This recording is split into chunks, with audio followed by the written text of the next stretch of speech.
சற்றுமுன் வெளியான தகவல். கைவிரல் ரேகை பதிவு செய்யாதவர்கள் ரேஷன் கார்டுகளில் பெயர் நீக்கப்படுமா? தமிழக அரசு விளக்கம். அதை குறித்து தான் பார்க்க போகிறோம். நீங்கள் நம்ம சேனலும் சப்ஸ்கிரைப் பண்ணாமல் இருந்தீங்கன்னா மறக்காமல் சப்ஸ்கிரைப் பண்ணிக்கோங்க. வாங்க வீடியோக்குள்ளே போகலாம். குடும்ப அட்டையில் பெயர் உள்ள அனைவரும் நியாய விலை கடைகளுக்கு வந்து விரல் ரேகையை பதிவு செய்து அட்டையில் பெயர் இருப்பதை உறுதி செய்ய வேண்டும். விரல் ரேகையை பதிவிடாவிட்டால் இந்த மாத இறுதிக்குள் அட்டையிலிருந்து பெயர்கள் நீக்கப்படும் என ரேஷன் கடை ஊழியர்கள் எச்சரிக்கை விடுத்து உள்ளதாக தகவல் வெளியாகினர். இதனால் பொதுமக்கள் இடையே குழப்பம் ஏற்பட நிலையில் தமிழக அரசு தற்போது தெளிவுபடுத்தி உள்ளது.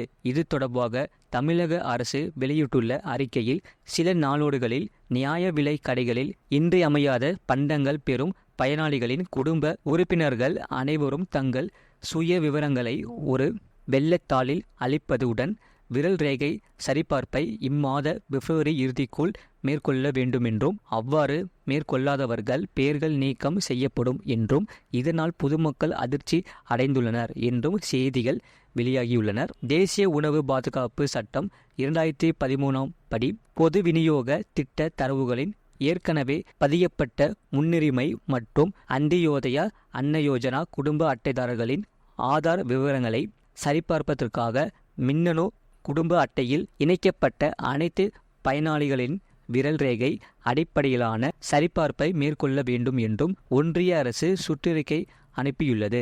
அதன்படி குடும்ப உறுப்பினர்களுக்கு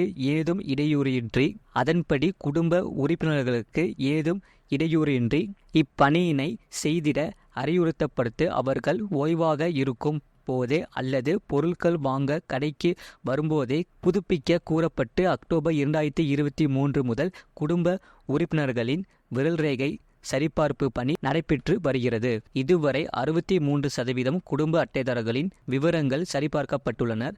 மீதியுள்ள அட்டைதாரர்களும் சரிபார்க்கும் பணி படிப்படியாக நடைபெற்று வருகிறது. குடும்ப அட்டைதாரர்கள் அவரவர்கள் வசதிக்கேற்ப விவரங்களை புதுப்பித்து கொள்ளலாம். அவ்வாறு இயலவில்லை எனில் இதற்கென தனி முகாம்கள் நடத்தவும், தேவைப்படின் வீட்டிற்கே சென்று புதுப்பித்திடவும் நடவடிக்கை எடுக்கப்படும். இது போன்ற செய்திகளை உடனுக்குடன் அறிந்து கொள்ள மறக்காம சேனலை சப்ஸ்கிரைப் செய்யுங்கள். மற்றவர்களுக்கு தெரியப்படுத்த ஷேர் செய்யுங்கள்.